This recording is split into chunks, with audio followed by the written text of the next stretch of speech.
My name is Colin. I'm an alcoholic.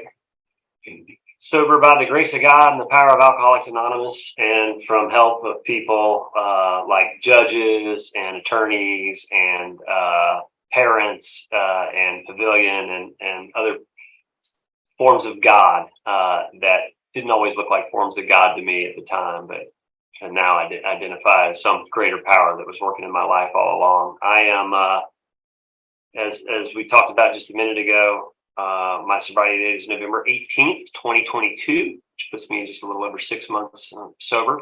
I have a home group. It's the Every Brand of Fire meeting of Alcoholics Anonymous that meets on Tuesdays and Thursdays at the Healing Place here in Wilmington. I have a sponsor. His name is Jameson. He's been sober about 15 years or so. I've known him for about 20. I worked the steps of Alcoholics Anonymous as presented in the big book, which was intimidating as heck to me when I was brand new. But the big book is, you guys probably already noticed, they do a good job of this at Pavillon. It's just the first 164 pages of the big blue book. So that's the instruction manual to Alcoholics Anonymous. I was told that, there's nothing crazier than going to 12-step meetings and not working the 12 steps. So I try to do that. I try to take suggestions, and I haven't always. I'm going to tell you guys just generally what it was like, what happened, what my life's like now. Lessons that I've learned in my short time being sober.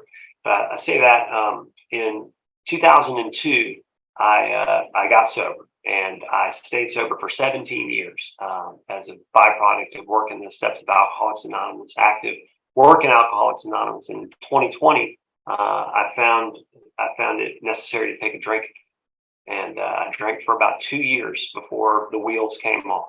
Just a little less than 2 years before I was already getting into trouble.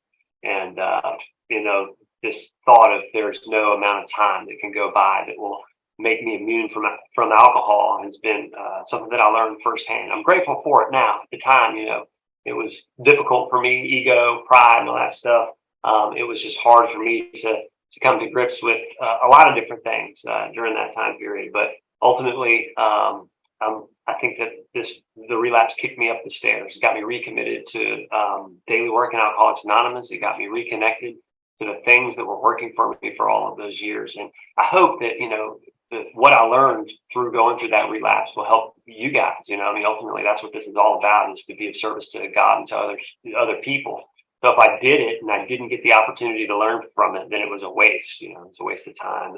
And I try not to do that anymore. I was an adopted kid. I was 11 days old when I was adopted into a great loving family, and I was born in Houston, Texas. I had a pretty good upper middle class upbringing. My parents loved me a lot. I was the only kid. My parents had tried to have children and weren't able to, and so they adopted me, and they told me from day one that I was special. That they had chosen me, that kind of thing. I was always this. I was always thought that I was different, and I think that's the literature tells me that that's kind of one of the things that I've been able to identify with other alcoholics, is this thought that I'm special or I'm different, or I'll get into that when we get into step 2 here in a second. But I didn't really try alcohol. I think I had a few sips of beer at 13 or 14 years old. My dad is a pretty heavy drinker. He had a kegerator at our house, and I remember drinking a few beers, but I never really remember getting drunk. The first time that I got drunk, I had actually moved around a lot growing up. My dad was in chemical industry, and we were moving from town to town. We'd move every couple of years. In fact, I never went to one high school more than 2 consecutive years until I moved to Wilmington. I went to Hoggard High School for 2.5. So I had been, just moving around. I always felt like I was an outsider. And probably because I was always an outsider. And I learned pretty quickly that I could do outlandish crap to be able to either get attention or to deflect attention, whatever the case was. But I learned how to be a chameleon pretty early on. And I think that's another trait that I've witnessed through myself, through working steps 5, 6, and 7, and through working that with other people that a lot of us have, is this ability to kind of blend in as needed. And so I blend in a lot, but I never really, it wasn't very authentic, most of my blending in. I always felt awkward. I don't know if you can identify with that, but the person that's sitting here now, pretty comfortable. I'm not struggling that much with what you think about me. But there was a time in my life when I was a gawky, 14-year-old kid And I was always worried about what it was that you thought about me. What do I do with my hands? Just how should I be? I struggle with that. And I guess we all go through that as teenagers. But I moved to Wilmington, North Carolina after being in Texas most of my life, back and forth between Dallas and Corpus Christi, Houston, Bay City. Spent maybe 9 months in New Jersey. Lie down, lie down. Sorry, my dog's getting a little crazy. And I moved to Wilmington and kind of went back to the same patterns of behavior, but went back to Texas on spring break of my sophomore year. And my friends somewhere in that time period where I had been in Wilmington for a few months had learned how to get fake IDs, and they learned how to drink. And I had not learned that yet. And I remember distinctly, I went back to North Dallas where my friends were, and I was in, like I said, 10th grade. I don't think I was driving yet. In March, I wasn't driving. And we went back, and my buddy, the first thing we did when I got off the airplane is we got a fake ID, because back then you could get a fake ID. Mine said I was from Alabama and that I was like 26 years old. And it worked. I don't know how, but it worked. It worked at the ABC store in North Carolina. It's insane how terrible this ID was, but like nobody cared. They just, sure, kid, you're 26 years old. And we went to this place in Oak Cliff that sold the, fake IDs and minors and stuff. And I remember we got this big box of alcohol, and we were going over to this girl's house. Her name was Missy. I'll never forget this because I was in love with this girl. But I was always so gawky. I was like, I was just a weird 15-year-old, 16-year-old kid. And that's how I was. And so lie down. So we got this big box of booze, and it was a box of booze that you would expect for like 16-year-old kids to have. It had St. Ives, Blue Bull, Wild Irish Rose, Mickey's. I don't know who. Like, why would anyone do that to themselves? It was terrible. But Boone's Farm, this cacophony of alcohol that we had. And I remember clearly we were driving back from Oak Cliff back to this party at this girl's house, and we started drinking, and the sun was setting, and there was a switch that flipped in me at that moment that probably don't have to explain it to anybody in EC or if you're sitting on the hard black chairs at the Pavillon primary, that you probably identify with what this feeling feels like. It was just amazing. It was a spiritual experience is what it was. And the sun was setting, and I felt great, and we were going to this party, and we got there, and I was leveling up, and I felt incredible. Well, the night went on. I remember just a few bursts of like I was feeling amazing and was talking to anyone, and it was awesome. And I also remember like I was punching a gas grill. I'm not sure what it said to me, but I looked down at my hand and I was bleeding. And I just remember thinking to myself, like, I felt incredible, like I was bleeding. I couldn't feel physical pain. I didn't care what you thought about me. It had turned me into exactly what I wanted to be in the moment. And I spent basically from that 16 to 24 years old chasing that feeling. That night ended with us laying in a field, and my friends telling me to shut up, that the cops were coming, and I really didn't know what was going on, but basically was skirting the law and a blackout drinker from that point forward. I do remember, thinking that I had to find the people in Wilmington that were doing that. It wasn't really hard. They were in the junior parking lot. As I walked back up to Hoggard High School, there they were, like I smelled the funny things, and they were drinking, in the daytime. And I immediately just fell in love with the people that were doing that. And it allowed me to just continue to Camille, I could kind of, the 12 and 12, which is this other book, talks about that alcoholics by and far are successful people, and we can hold up accolades to be able to, protect our drinking. And I did that a lot. I did okay in school. I did okay in athletics, and was able to get into college. But I always was holding up, I was president of the senior class, or I was, whatever the thing that I had to do so that you wouldn't have to question my drinking. Because basically from my junior year on, I was drinking every day. And then all the other things, this is an Alcoholics Anonymous meeting. So I really identify well with the singleness of purpose. Yeah, I did everything. I'll tell you a little bit about that. But from the old timers that helped me out when I was new, said that in order for me to be most effective for the person that walks in the door that has a problem with alcohol, I should keep and confine my discussion to alcohol and alcoholism. So I'm an alcoholic first, but I've done a few nose brews, if you know what I mean. And I also got hung up in all the other things that happened. So we we got back to Wilmington and we're off and running. And I caught my first charge at like 17 years old, public intoxication. Caught another one the following year, minor in possession, public intoxication. 18, 19, 20. Went to NC State for a year. I did really well my first semester there, and then started rolling quarters to go to the Bell Tower Mart basically every afternoon in my second semester because I had done so well the first semester. And I didn't quite flunk out, but I caught a felony charge while I was at NC State, and the school asked me not to come back. And my dad, being the smart guy, told me that it was my time to get my crap together. You know, like he was done paying for school. I was 19 years old, so I took a job at the local television station because the only redeemable skill that I had is I could shoot video and I could write. And so that was a skill that was used there. I spent most of my life working in television, most of that here in Wilmington. But those first few years, I fell in love with weather. We had hurricanes Bertha, Bonnie, and Fran in a 2-year time span, 1996 and 1997. And pretty much everywhere I turned my camera, there was like award-winning video during those storms. And so I parlayed that into reporting there. And in these small town news markets, people will come in for a year or two. They'll sign a 2-year contract, and then they're gone. And a lot of times, you know, they were almost like the person that I was at all of these other schools and places that I had gone. That they would come in and they would be like, you know, new and trying to figure things out. And if they were ever like into partying or looking for things, like sometimes people in television were, I knew where it was. You know, I was from Wilmington and I had it and I was always around it. And my using and my drinking just went crazy. That company told me that I would never work for them again after I was basically arrested during a shift off property that I got in trouble. I found, and I'll just say this about drugs, you know, this thought, you know, the Bill Wilson wrote this pamphlet. I don't have it, but it's called Problems Other Than Alcohol. It says that basically in a nutshell that Alcoholics Anonymous works great for alcoholics and that we could probably solve all the problems of the world with 12 steps, but we should confine it, you know, to alcohol only. But I was using needles, you know, ecstasy led me to heroin to, you know, hard times. And I basically spent all the years between 20 and 24 in and out of jail. I don't have to tell you guys like what that's like if you've done that.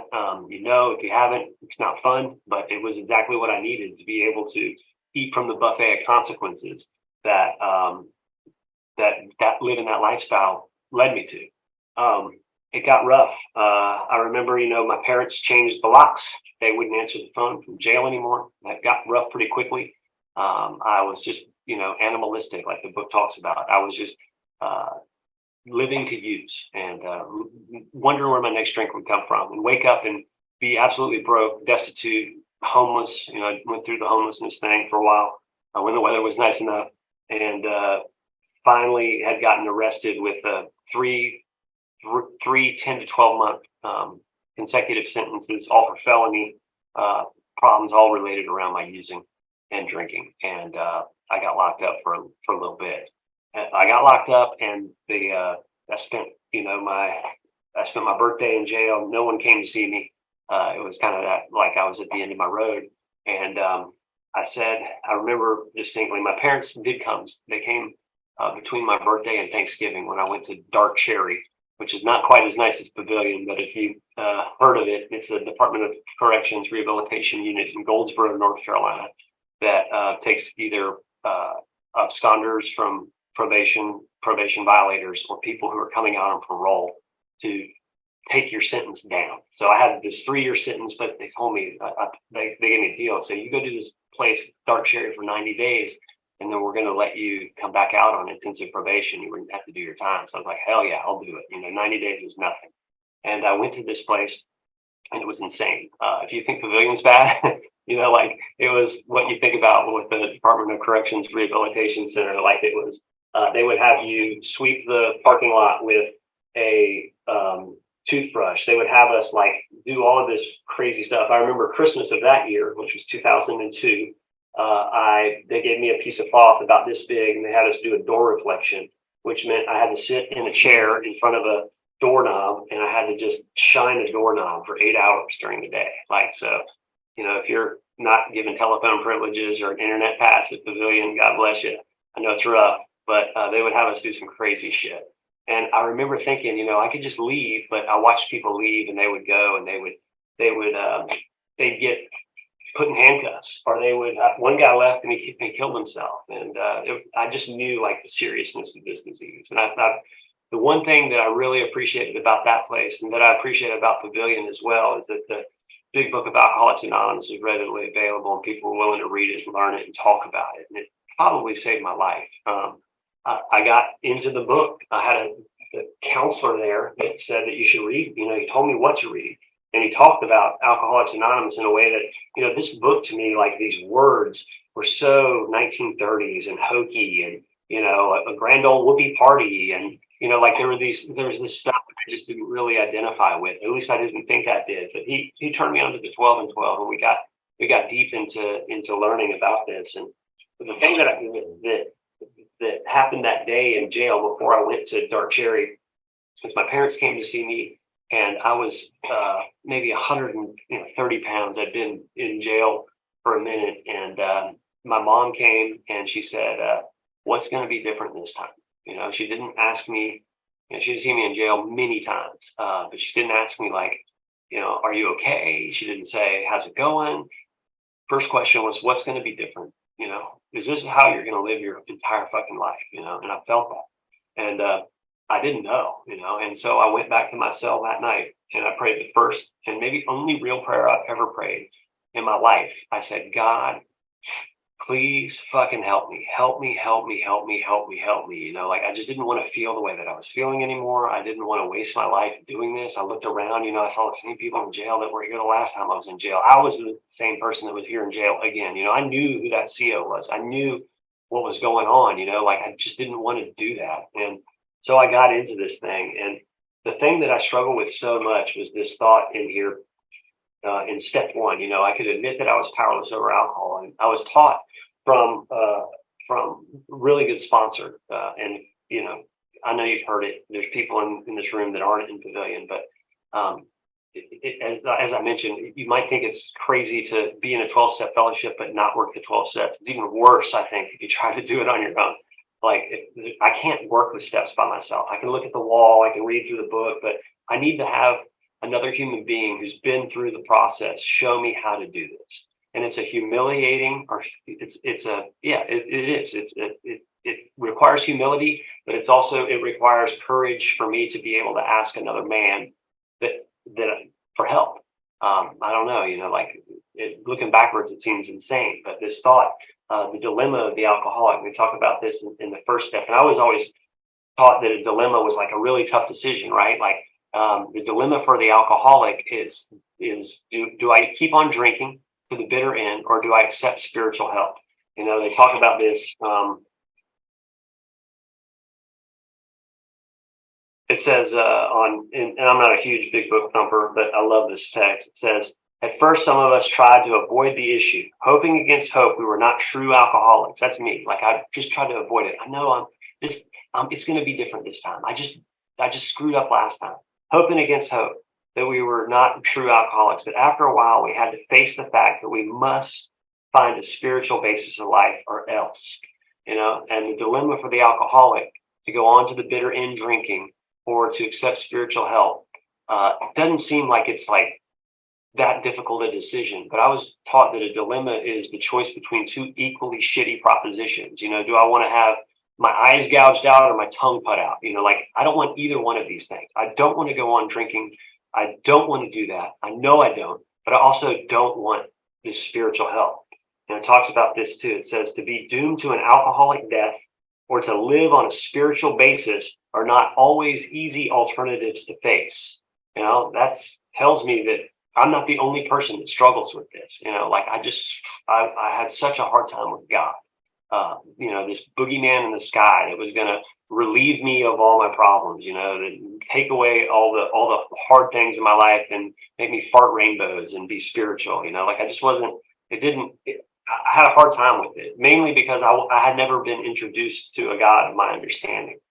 On the very next page, it says that lack of power is my dilemma. That I had to find a power which I could live. It had to be a power greater than ourselves. It makes sense to me, right? Like, okay, I don't have power over alcohol. I've admitted I'm powerless. Like in court, I admit that I'm powerless over alcohol. And the proof in step one is that I'm not drinking. If I'm drinking, I'm not admitting I'm powerless over alcohol. I'm like trying to be powerful over alcohol.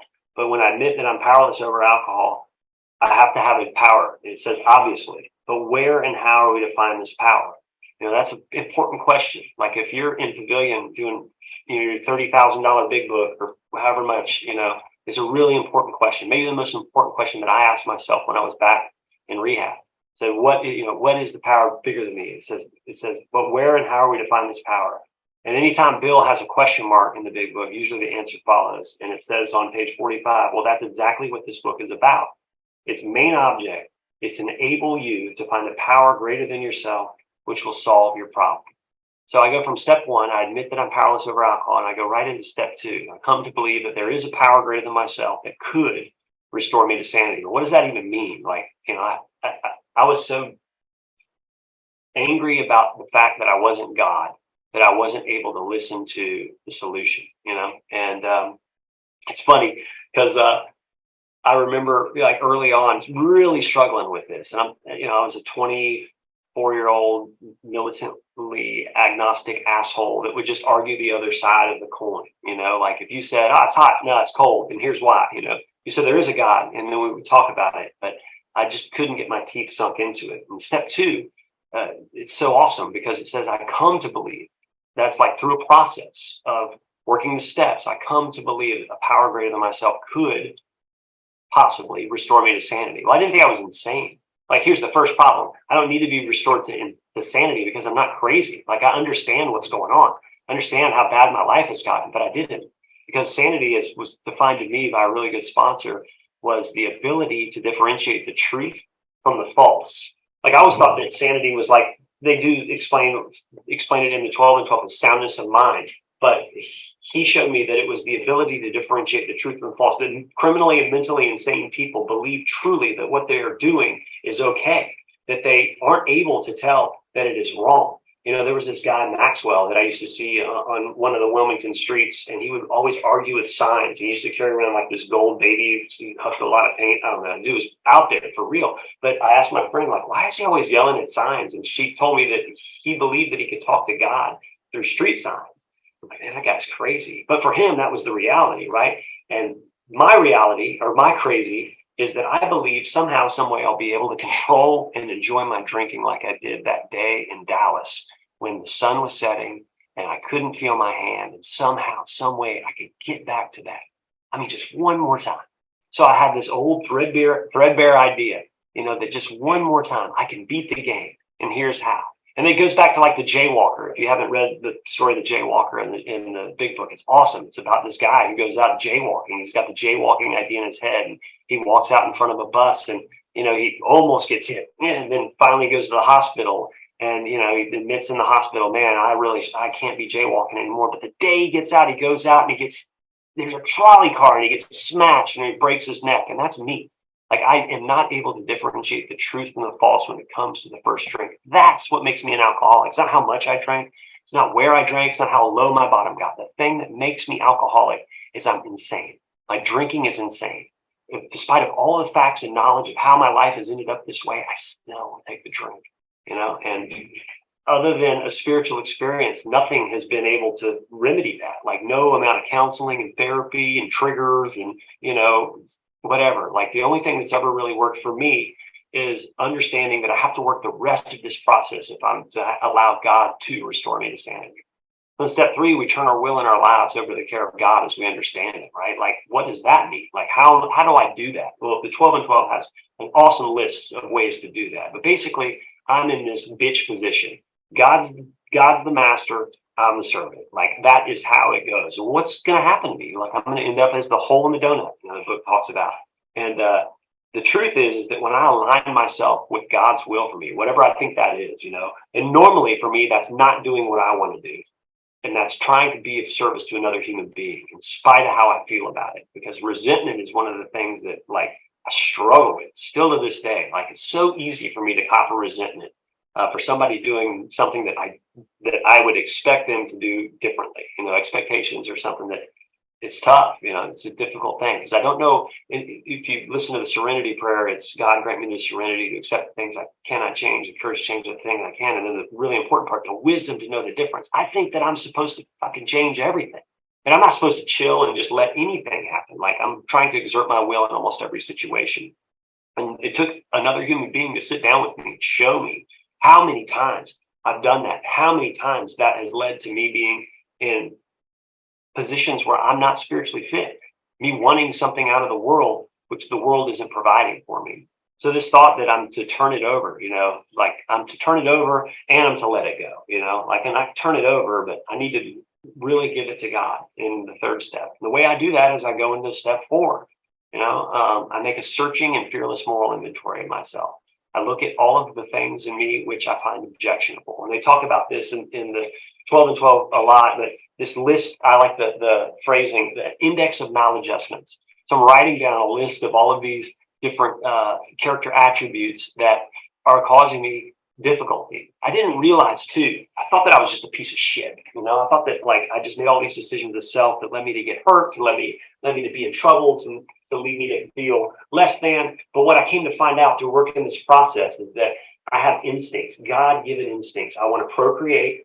I want to be someone amongst my fellows. I want to eat and I want to have shelter. And I have those are gifts to me that I was born with. I don't have to figure it out. Like I just know that I want those things. Most everyone I've met has kind of the same general bend. But I misuse those instincts. I take them way too far, to an extreme. I don't want to be comfortable or someone amongst my fellows. I want to be the king of my fellows, right? I don't want to have, to procreate. I want to procreate. You know what I'm saying? So there's all of these feelings and instincts that I have. I didn't realize that I'm just misusing them. My instincts in collision cause me almost all of the problems that I have in my life. And the only relief I get from that, if I'm not willing to look at it, understand it, and move toward rectifying it, is to drink. Because when I drink, I don't have to feel at all resentment, don't care. I don't give a shit what you think about me because I don't care. That feeling that I got. But the problem is I'm not willing any longer to pay the consequences of that behavior. In step 5, all that stuff I wrote down that I wasn't really proud of, things that, stealing from my mama, hurting other people intentionally so that I can have my way.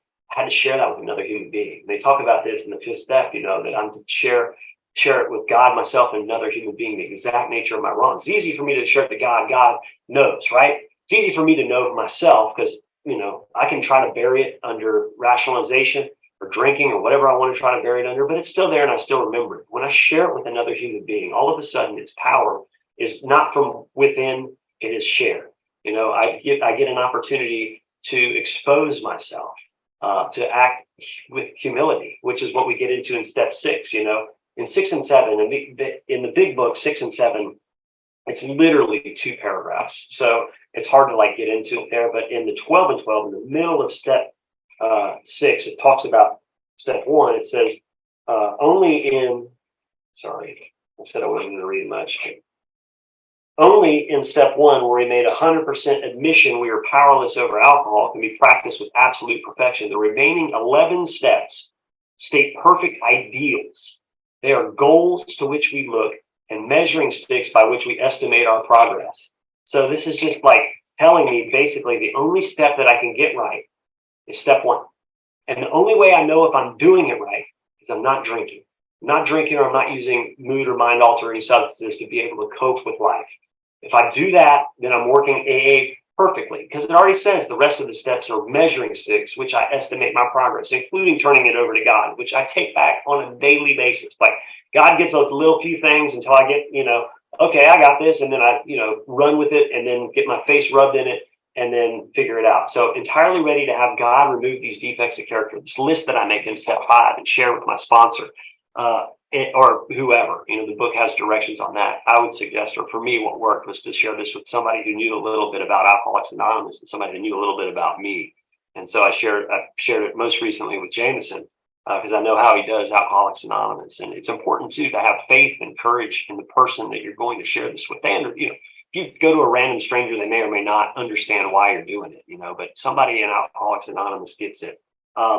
So this thought, that without any reservations, whatever, I have to be entirely ready to have God remove my defects of character. God, take away my jealousy, my anger, my envy, my guilt, my pride. Oh, please take away my pride.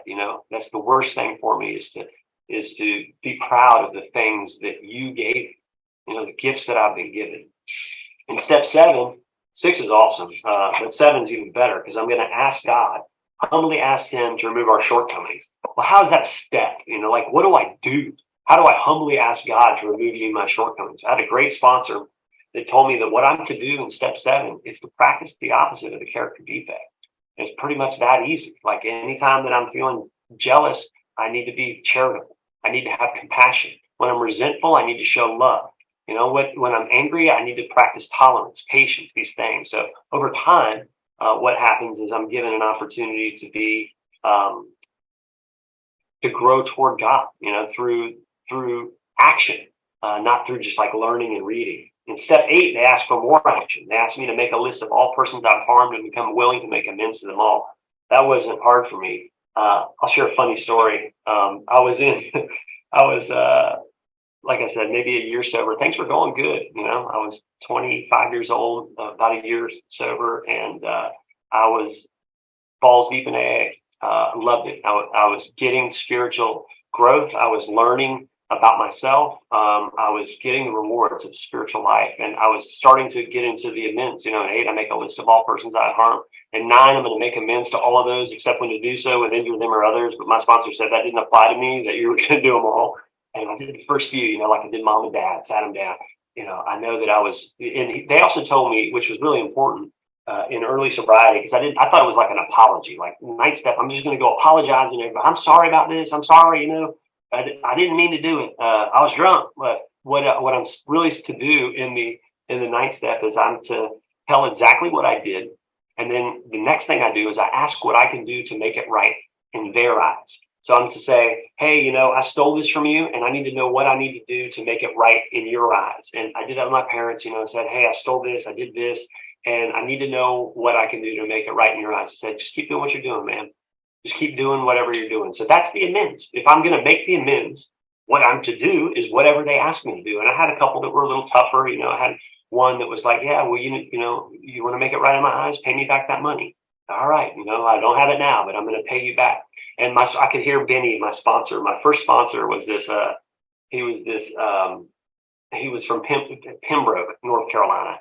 Actually, he was from Cerro Gordo, but he talked like this, and he was real steady with his talk, and he was an old timer, and I was pretty much high strung as I am now, and I talked really fast, and he would always like put me in these weird predicaments. Like I remember I went to my first year in sobriety. I went to the state convention in North Carolina in Raleigh. Went up there. I had like this girl that I was in love with in AA, and they told me not to get into any relationships for the first year. So I waited until I had worked the steps, because that's what Benny told me I needed to do. I was like 10 months sober, and I went up there, and she was like 5 years sober. So obviously she had her shit together, right? Like she was super sober, and went to, this is dating myself a little bit, but went to the North Raleigh Hilton. I didn't have a room, and I called up to her room from the payphone when we got there. And she said, hey, what's going on? And we'd already like hooked up. And so like, I thought everything was great. And she's like, hey, I'll be down, in a minute. Like, oh, that didn't sound so great. She was there with her friends, whatever. She came down and she let me have it. I was 10 months sober. She's like, hey, I can't do this. I don't want to be in a relationship anymore. And I just can't do this. And I was like, I was hurt, man. I was like, damn, like this is why they tell you not to get into a relationship in the first year of sobriety. And I remember like I was conditioned because my sponsor told me to call him every day, pick up the phone, like she went in, I called him. I was like, Benny, man. He's like, what's going on? And it's like, man, you just don't understand, man. Like this girl, like she just broke my heart. I'm just like dying. I can't believe this is happening. I don't even know why I fucking even want to be sober anyways. You're like, whoa, man, whoa. Listen to me for a minute. Listen to me. I'm like, oh shit. I knew it was coming. He's like, hey, you guys still got that dog, right?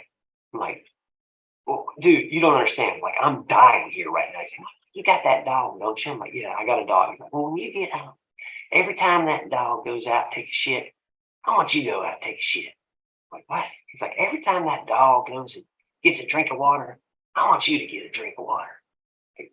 Benny, you don't know. He's like, every time that dog lays down, takes a nap, Look, you and take a nap. That dog knows more about being sober than you ever will. And I was like, this motherfucker, like he just brings it right back to what works, and he was right because I had never seen that dog take a drink, and that dog died sober. So he was awesome, instrumental, and I could just like it's still to this day. He passed away in 2014, but I still to this day like hear him, talking and through all these parables. So I'm in Slice of Life in Wilmington, and I'm working my 8-step, and this girl walks in, and I've had great experiences. Like everybody's like, just keep going, be well, everything's gonna be great. And she walks in, I immediately recognize her, and it's this girl that I had stolen CDs from. Again, I'm dating myself. CDs is what we used to have before. Yeah, you know what they are. So we she rolls up to the bar in Slice of Life, and I'm with a friend who's also in sobriety. And I'm like, man, God's talking to me. Like, God wants me to go make amends to this girl. I stole these CDs from her. I caught a charge. It was like a felony, too, because like back in the day, CDs were $30 a piece or whatever bullshit. But so I'm being a good alcoholic. I run to the bathroom and I like look in the mirror and I'm just like, all right, God, just help me go out there, be brave. Help me to just go tell her exactly what I did, and help me just to be willing to accept what it is that I can do to make it right in your eyes. Please, God, just help me. So I'll roll up to the bar, swag on 1 billion. I'm like full of confidence and like all sorts of like, I know that there's going to be spiritual growth from this situation. And I walk up and she's there with this big dude. And I'm like, hey, I don't know if you remember me. And she's like, yeah, I remember you, motherfucker. And I was like, oh shit. And I'm like, hey, well, I know I stole these CDs from you. Obviously, I stole them. And I just want to know what I can do to make it right. And I hear Benny, he's like, just shut up and listen and just do exactly what they tell you to do. And then you make the amends. And I'm like, so I just need to know what I can do to make it right. And she says, why don't you go fuck yourself? And I'm thinking, this is going to be the easiest amends that I ever have to make. Like, no problem. I can immediately do that. And I walked away from that like full of fear, but also with the, it actually was a pretty easy amends to make. And that's what I'm supposed to do. Like Alcoholics Anonymous teaches me a couple things. That one, that I shouldn't take myself too seriously. And most of the situations, they're already in God's hands. Like I don't have, there's not like a backdoor or easy way out. Like I just have to walk through it, which is kind of what step 10's about. Once I work the steps, I continue to take personal inventory. And when I'm wrong, I promptly admit it. So I get through 9, I get to this point to where what's so much easier than making amends is immediately making amends. Like, don't let that shit, hang. Like, it's one of the best things for me to stop telling white lies, because that was something I did. I just take the truth a little bit too far, or, just slightly out of touch, is to actually have to say, hey, you know what? I just told you a lie. That shit shut that down. Like, when I start telling people, hey, you know what? I just lied to you. I have no fucking idea why I did it. But I don't want to do it anymore. So I'm like letting myself out there to let you know that I'm still sick. It's hard, but it's amazing through that process of continuing to take personal inventory. And when I'm wrong, promptly admitting it, it saves me from bottling it up. And then 11, seeking through prayer and meditation to improve my conscious contact with God as I understand Him. Pretty self. That's maybe like the ones you can do right now in Pavillon. You can do all of them, but the ones you really can do is like continue to get close to God. That's what I did while I was there. I tried to pray and meditate. I'm not good at either, but I'm good enough. Like it's just the thought of trying to bring it to God, and then also this thought of meditating. It's new to me. I'm still not good at it. It means I have to sit still. I do it running sometimes with no headphones. I'm just in nature and I hear my breath, and like my mind goes in and out of positive things, negative things. I'm just in a state of like oneness, like just being at one point in time, instead of normally where I am is out here or back here, not just where I'm at. So that's been beneficial. And then 12, my first sponsor told me that when I said, hey, I need your help. I want help. I need to get through the steps of Alcoholics Anonymous. He said, I'll do that. I'll show you. I remember it's Benny, because he said, I man, be like, listen, I ain't got no money, so don't ask me no questions about money. Like he was, okay, I've been married to the same person for 50 years. So don't ask me no questions about relationships or things like that. But if you want to work the steps, I'll show you how to do it. And that's what he did. he also said, you have to be willing to do the same for somebody else. And I promised him I would, like that I would reach a hand back, and the trick is that, in having had a spiritual awakening as a result of these steps, trying to carry the message sometimes looks like sponsorship. I'm grateful to get the opportunity to sponsor guys, especially like I'm 6 months sober and I have guys at this like treatment facility that just opened here asking me for help. I'm like, might want to fucking find somebody with more time. But what they want is the availability. Like, it doesn't matter how 6 months is like a billion years sober when you're 1 week sober, right? But what the real cool part about that is that I'm given an opportunity to stay sober through helping others. And in this cool book, it's called Lois Remembers. Bill Wilson was kind of a showman. He was full of himself a lot, and he wrote the big book. So, pretty good book. And 12 and 12, also a good book. But his wife wrote a book, which is even better because it tells like the real deal about what AA was like in the pioneering times. And he came the first 2 years. They had this brownstone in Brooklyn, and they would basically open their house to whoever, like just come over. They'd set up the chairs, 2 hour long meetings with cake and cigarettes, and they just were around each other. Like, we've learned now it's a really powerful way to stay sober, not alone, right? We first word in the 12 steps.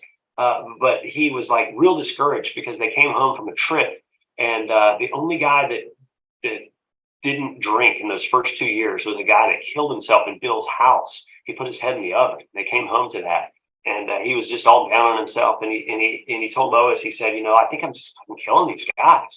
I'm killing these people. I have no idea what I'm doing. And she looked at him. She's like, yeah, but you're sober. And yeah, like there's something to that. There has been for me. The more that I'm willing to get in the way and help, the easier my life gets. They say the man with no shoes is pissed until he meets the man with no feet. And I feel that way a lot. Like, I'm really grateful for the things I have. I'll share this about my relapse and I'll shut up. I got stuck in step 10 of not being able to admit that when I was wrong, of not being able to try to make recompense immediately, continuing to take personal inventory, and when I was wrong, promptly admitting it. I'm an egotistical, prideful human being, and I struggle with that still today. Obviously, I've had moments where I get better, but over the course of time, I was not leaving it with anyone else. I wasn't sharing it with other human beings. I would catch petty resentments that a guy with 17 years shouldn't be catching a petty resentment about this. But instead of sharing it and airing it out and admitting what my part in it was, I just put it away, swept it under the rug. If you sweep things under the rug long enough, if I sweep things under the rug long enough, I have more than I'm really able to take on. It's not good for me. And I got to a point to where the drink was easier than like letting that go to another human being or being able to relinquish it to God. God, I'm so grateful now, you guys. Like, I know it may sound hokey. I don't really care, but I've just been put back in a place of neutrality, which is one of the promises after the 10th step, that I'm not afraid of alcohol. The drink, like the only time I think about drinking now is like when we're talking about an AA meeting. The rest of my day is mine, like I'm given an opportunity to live free of the thing that this last relapse, there was a time in April where I was like, I have to stop drinking. I've got to stop. But the genie was out of the cat was out of the bag. The genie was out of the bottle. I was to the point to where I couldn't stop again. Alcoholism had returned. Like, there was maybe 6 or 8 months where I could stop. But not really, like I drank and then 3 months went by and I drank again. Oh, I can't do that. Picked up a dirty 18-year chip, which, it is what it is. I'm not proud of it, but it was one of those things at the time where I just was unwilling to admit what I was doing. Life caught up. God has a funny way of exposing those truths. But what I learned was that I have to continually seek to do His will. I have to continually work this process. I have to continue to take personal inventory. And when I'm wrong, I've got to admit it immediately. There's no delay for me. I can't, or else, unless I die, and that's pretty much where I am. I'm back to that old dilemma. Do I accept spiritual help, or do I go on drinking until the bitter end? And for me today, I'm willing to accept spiritual help because I know what the consequences are. It's this unknown consequences of accepting spiritual help, or the absolute known consequences of continuing to behave in a way where I take a drink and then I think, well, yeah, maybe it'll be different this time. 2 lies I've held to myself in step 2, insanity. One lie is This time it will be different. The other lie is, I'll take care of this when the consequences get bad enough, then I'll deal with it. And neither one of those things are true. When the consequences get bad enough, I drink more to escape. So this has been freaking fantastic. I love to get the opportunity to share. I'm looking forward to coming up. I think my sponsor, JMO, who I talked about, and I are coming up in September to stay at the Alumni House because I want to get like a little recoup of the freaking $30,000 big book that I got from the Pavillon. But nonetheless, I'm grateful to get the opportunity to share, and I hope that you guys stay sober today.